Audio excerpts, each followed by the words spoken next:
Hey everyone, in this video we're going to talk about what we like and dislike about the new Skoda Enyaq. So sorry for the clickbait title. We're not gonna talk what we hate about the car because it's the opposite. We like the car, so we're just gonna talk about some critics, what we dislike maybe that could be better, and things we like. So starting from the front of the car, the beautiful design. I think most of you will agree that it's a fine looking car. Of course, we all have different tastes, but I personally like the front and the sides of the car. From the start, beautiful matrix LED lights. We have some curved lines, some sharp lines, what we used in Skoda. So looking this from the Skoda standpoint, design, it's a very nice piece of a design and a nice piece of a car. Big long SUV. I like the side profile. Again, and if we come to the side, at first, again, matter of taste, I didn't like the rear lights, but when I saw them in flesh, they kind of grow on me, so I like them. One critic from the outside of the car, I'm not going to be too nitpicking, but one thing I really dislike, if you're going to keep the car for a long time, this is plastic, so this will through the years oxidate on the sun. It'll fade out, it'll be grayish. This bottom protection, as much as it's good, it goes all the way around the car, is also going to suffer. And this is painted, so this is nice. So I would advise anyone who's buying this car to just put some UV protection on this, like nano coating, ceramic coating, something similar.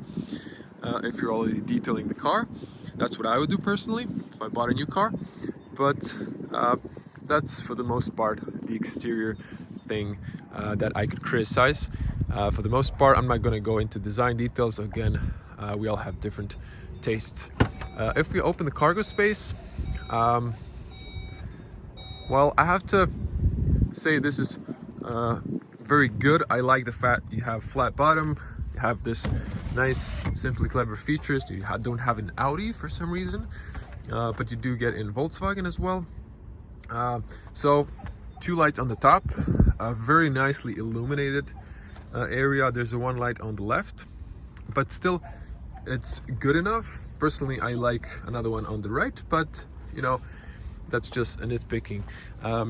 Also, I like how Skoda organized this area for the cables, so it's pretty smart. No special critics on the rear. Okay, the seats don't go flat, but you can actually, this part can be, it could get in this area, so it's kind of following the angle of the seats. So again, not too shabby. Now let's get inside the car. So I apologize, you can see this is really dirty. The salon person who's driving the car has a child seat here, so you know the kids like to do some art on the back, let's call it that way. So if I would want to criticize something in the rear, it's hard plastic, but I get it, this is Volkswagen politics, but I like the fact that everything on the rear follows the on the front design, so no other savings. You have also nice ambient lights. I'm gonna just hop inside. Now, I was sitting in the front, 2 meters tall, 6.6, so the seat goes way back. So I did put it a little bit front so I can actually show you, so it doesn't look like there's no room, because Skoda cars always have a lot of room. Good soundproof, but I had the car on the test. Every day was super windy, so you'll have to trust my word. I forgot this because I didn't see it. There's a Schuko here, so that's very convenient. And I like the fact this drives when the car is on, if there's no one on the rear, on echo, and if someone's sitting on the rear, it turns on the, you know, the front temperature. So also, sorry for back here, seats are excellent. I like the fact Skoda has animal-free vegan leather and from recycled materials. I have to just say this is smart thinking. I'm 2 meters tall, I can fit inside. One critic here, there's no tip here, so you have to really pull inside. This, I believe they could have added the tip here, so that's something I would like. This is copied from Audi. Audi ditched this system, so I guess Skoda got it. It's not a bad system. You can either get, you know, those with the cup holders in the middle, but I don't know. I just like that tip, just small detail. So not really a lot thing that I can criticize. There's a small like detail here, but it's basically flat, so nothing major that I would criticize. And I think they really used a lot of space here, so despite the panoramic roof, it's all good. Let's get on the front. So maybe more details that I think could have been done better are on the front of the car. So this is soft and everything inside is soft. So yeah, also a little detail. So carpeting on the front, nice. And then for some reason, nothing on the rear. I mean, such a small detail that would just make feel better. I mean, my Skoda Octavia 3 has that, so, but okay, nothing major. Okay, let's sit on the front of the car now. Good closing sound, and immediately I love the new mirrors. They're not starting from the A pillar, they're kind of on the side. You can see better, especially with pedestrians coming from the side, and they're longer, so good overview. But I'm gonna switch to my wide lens. So I really like the colors here. I like the materials. They're soft, leather. This feels posh. This feels premium, honestly. With this brown interior, it feels like you're almost in a, I don't know, BMW or some other luxury brand. But okay, let's say just Skoda has stepped up into a premium game, definitely so. And there's a lot of quality. It's just the finishing touches are good, so, and the materials are really nice. I was skeptic about not having this piece connected here, but this is actually good, surprisingly. Now, most of you will criticize that the screen in front is kind of small. And again, logic from the Volkswagen group. The ID has the same screen, just different graphics. I do like the fact Skoda added a 13-inch display. The base is 10-inch only in the the base model, which probably no one will get. So yeah, okay, so I'll come back to that a little bit later. So it wouldn't hurt if there was a bigger screen, but I like the fact that it's covered. So it's not like the ID sticking out in the middle of nothing. I like the middle screen. For the middle screen, I'm okay with that. So also the heads-up display over there is awesome. Just the augmented reality looks cool, almost like an S-Class. So that's something that's really good. A little critic on the bottom here. So when it comes to functionality, over here you can fit, it's a fit for the iPhone 12 Pro. The iPhone 12 Pro Max users won't be able to fit their phone here, so they'll be disappointed. I do like the fact that you still have physical buttons here, although the AC is on the touch. I don't mind it personally. If you have the adaptive cruise control, a must in this car. And I like these features. So I just realized you can actually adjust the cup here. So you can have a smaller one, bigger one. So very practical. And piano black should be history. Just stop using that. Skoda, Volkswagen, please just stop. Put some matte black finish, satin black finish. Just, this looks awful. And the chrome, it looks elegant, but sometimes the sun, it's just, just shines so much. I like the fact auto hold is integrated. I like this little small lever here, nothing here, just unnecessary. Okay, again, nitpicking, I like this to slide forward, so like in other Skoda cars.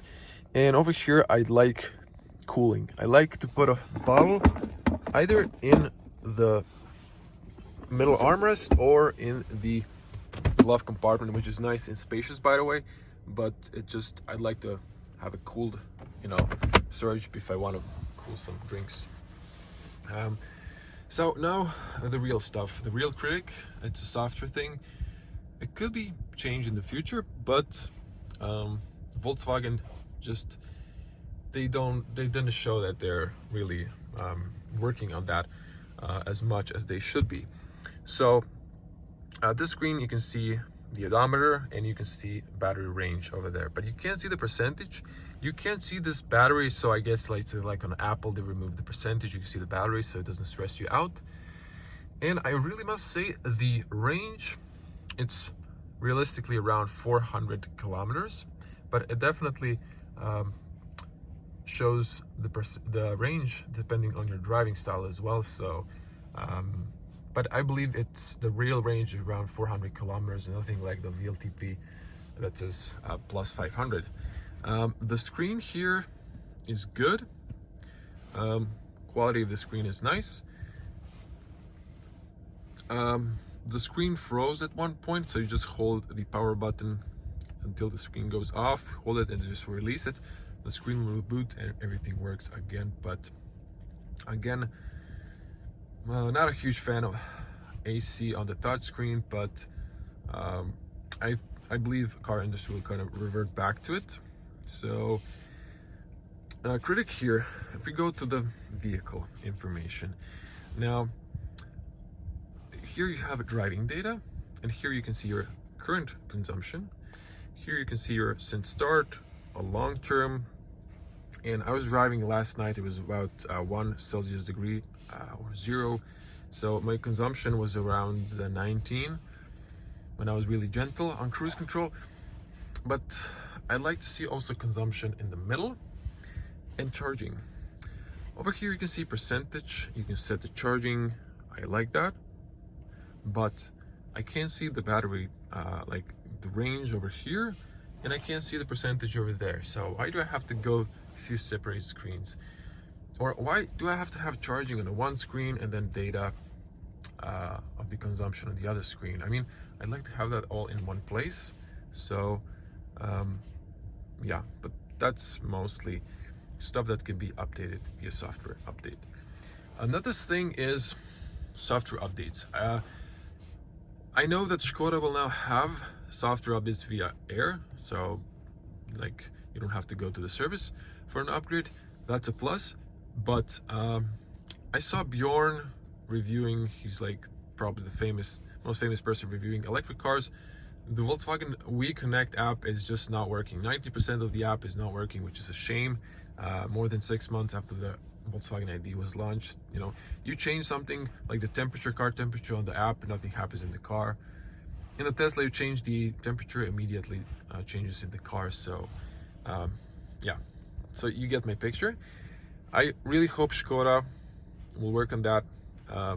Not sure if they are under same software developer, but I'm pretty sure they are. So another thing is the software. So what I like about Tesla, and Tesla is a benchmark here, so that's why we're comparing software. You get new features, and I believe the legacy car makers will realize that people want these features. People want to get more when they buy a car. They want to get software updates, new functionalities, like more range, more speed, fine-tuning for the battery, for the new features on the car. And with this, you don't get that. But considering the space, the technology here, it's all good if you're looking for a standard car that's not a smart car. But I believe in the future, people more likely choose smart cars, but the older generation, they'll be fine with the system. But in the winter, I think the heat pump should be standard of the car. I know Volkswagen added this as a feature. They like to charge for a lot of features, but I think that should be standard. So that's one thing I would option on this car. same as the matrix LED lights. Just those are like the two must-have options. Plus, if you have the money for the adaptive cruise control. So, can't remember now if I want to mention anything else. It's probably just software related. It's a features. So yeah, also, we have here LTE connection. So why I can have a browser here, why I can watch, Netflix or some other platform while I'm charging, because it's just a waste of space. You have a nice big screen and you can use it. It's just limited to basic functions. So okay, so just cutting this at some point. Another feature I'd like is the acceleration should be more linear. Now when you start, it starts slowly and then it just speeds up instantly. So it should be just nice and gradual, linear, without that, because it feels a little bit nauseous until you get a feeling for the car. And also maybe I would force from the start braking where you recuperate the most, and just leave an option for coasting, because you can then control how much you want recuperation. Those are some of the critics. So yeah, and another one, so for the end, oh yeah, almost missed that. What is this? Start stop engine. There's no engine in this car, it's electric motor. So this, I know they saved a lot of these buttons on the storage, but come on, just get rid of this. This just makes no sense. And for the end, probably gonna remember later, maybe another thing, but no frunk. Come on, you could have at least arranged the space inside so we can have some usable, at least small frunk, so I can put charging cables and use more luggage area on the back. But yeah, that's it. So tell me in the comments, what do you think? Do you agree? Like this video, share this video, and I'm gonna see you in the next one.